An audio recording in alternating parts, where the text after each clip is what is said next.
un cours de médiumnité 2 et le sujet qui ressortait beaucoup, c'était vraiment, là c'est beau la médiumnité et tout ça, mais qu'est-ce qu'on fait quand on en parle? Ensuite, on a fait cette semaine une rencontre avec un groupe. Et puis, ce qui a sorti de cette rencontre-là, de ce groupe-là, c'est un groupe je faisais de la voyance, puis une demi-conférence, demi-voyance. Et ce qui a sorti beaucoup de ce groupe-là, c'est les gens qui ont peur. Lorsqu'ils entendent des bruits, qu'est-ce qu'ils font? Ils paralysent, ils ont peur. Lorsqu'il se passe quelque chose la nuit, quand il fait noir, où on est couché, on entend un bruit, on entend un son, ça fait peur. Comment enlever cette peur-là? C'est un petit peu comme ça cette semaine que ça se véhiculait. Puis il y a quelqu'un qui nous a appelé, deux personnes, trois personnes, qui nous ont appelé pour nous demander de l'aide parce qu'eux autres, ils semblent qu'ils vivent des phénomènes inexpliqués dans leur demeure. Alors, concernant les phénomènes inexpliqués, si vous avez des phénomènes inexpliqués à la maison, il faut quand même vérifier d'où tout ça peut sortir. C'est une vieille maison. Les craquements, c'est dû à l'humidité, c'est dû à un changement de température. On est dans une période où il faut le changement de température. Il fait 20 le jour, il fait 2 la nuit, on est comme très mélangé. Donc, c'est possible que ce soit aussi au niveau de la température. Ensuite de ça, il y a quelqu'un qui m'a dit, moi, quand j'entends un bruit, écoute, je suis paralysée, j'ai peur, puis je sais pas quoi faire, je paralyse. Ça, c'est probablement des souvenirs qui viennent de votre enfance, qui vous a fait peur, puis que là, vous avez sûrement écouté un certain canal à la télévision, qui est un canal qui nous démontre plein de choses au niveau des phénomènes inexpliqués, mais qui nous les explique pas, qui c'est théâtral, il nous montre des événements, puis ils savent pas trop comment régler ça. Fait que c'est un petit peu ça.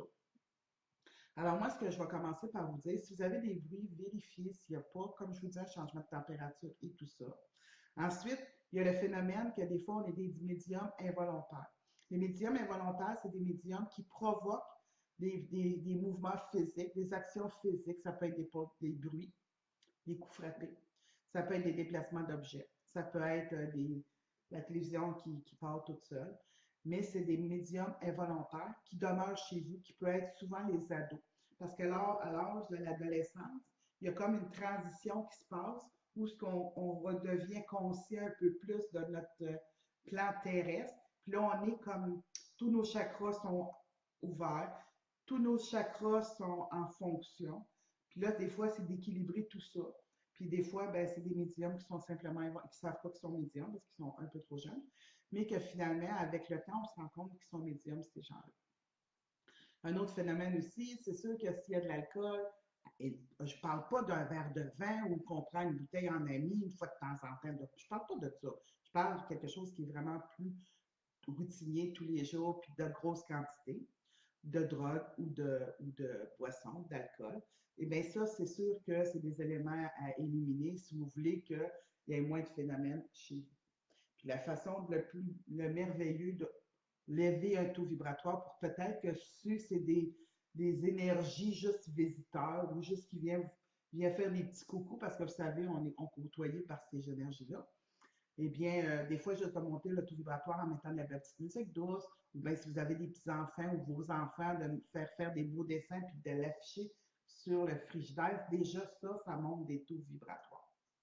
Alors, c'était mon sujet aujourd'hui que je voulais vraiment vous parler, de démystifier un peu ces phénomènes-là, puis aussi de vous dire, regardez, ça se peut que ce soit pas ce que vous pensez, puis ça se peut que ce le soit aussi, mais faut faire les vérifications, mais surtout, nourrissez pas la peur. Imaginez-vous que des fois, ça peut être des choses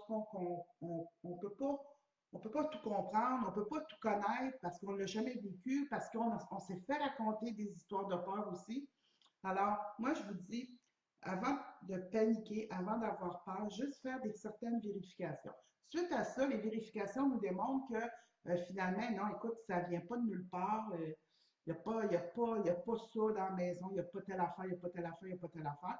Mais là, à ce moment-là, là, on peut expertiser un peu plus loin. Mais j'aimerais ça, surtout, ce soir, dire que des phénomènes dans une maison, euh, dites plus négatifs, c'est beaucoup plus rare qu'on pense, mais ça existe, mais c'est beaucoup plus rare. Ce qu'on voit beaucoup, c'est des gens qui se manifestent pour prendre contact avec une personne, surtout pour entrer en contact. Des fois, c'est des gens qui sont décédés, puis ils veulent juste qu'on appelle le médium pour prendre contact parce qu'ils ont un message pour nous. Fait que des fois, c'est bien plus simple. C'est comme si quelqu'un cogne à ta porte, puis tu n'ouvres pas la porte. Ben, à un moment donné, il va cogner, puis il t'ouvre pas la porte, il va encore cogner, puis jusqu'à temps qu'à un moment donné, il va devenir fatigant. C'est un peu ça. Mais la majorité, c'est des entités qui veulent prendre communication avec les gens qui sont dans la maison. C'est un petit peu comme ça que je véhiculerais mon premier message ce soir.